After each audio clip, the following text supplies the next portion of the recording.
இப்போ இந்த ஃபித்ரா கொடுக்கக்கூடிய நேரம் எதுலேருந்து ஸ்டார்ட் ஆகுது சார்? எந்த நேரத்துலேருந்து ஸ்டார்ட் ஆகுது, எது வரைக்கும் கொடுக்கலாம்? அதாவது இந்த ஃபித்ரா தர்மத்தினுடைய கடமையாவதனுடைய நேரத்தின் ஆரம்பம் அப்படின்னு கேட்டுக்கிறீங்க. அது ஒரு எது வரை கொடுக்கலாம் அப்படின்னு கேட்டுக்கிறீங்க.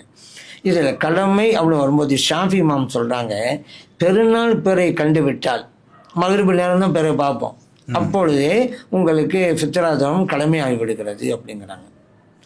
ஹனஃபி இமாம் சொல்கிறாங்க, சுபுகுடைய நேரம் பெருநாள் அன்று சுபுகுடைய நேரத்திலிருந்து தான் கடமையாகிறது அப்படிங்கிறாங்க. ஏன் அப்படி சொல்கிறாங்க? இது ஃபித்ரு தர்மம் தானே. ஃபித்ரு நம்ம ஏற்கனவே என்ன சொல்லியிருக்கிறோம், நோன்பு விடுவது தானே.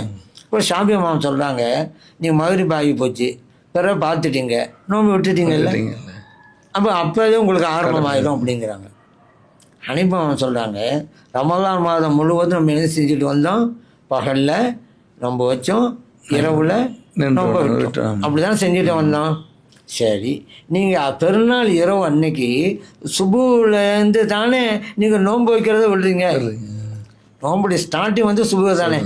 ஒவ்வொரு நாளும் சுபுடைய ஆரம்பத்தில் நோன்பு வச்சுக்கிட்டே வந்தோம். பெருநாள் அன்னைக்கு நீங்கள் நோன்பு வைக்கிறது இல்லை அப்படி முடிக்கிறீங்க. வச்சு சொல்கிறாங்க. ஆமாம், ஃபஜ்ருடைய நோன்புடைய ஆரம்பம் ஃபஜ்ரு தான். அப்போ அதனால் இந்த ஃபித்ருங்கிற சொல்ல அங்கே தான் அது இடம் வரும். அதனால் சுபுல இருந்து தான் ஆரம்பம் ஆகிறது அப்படின்னு அவங்க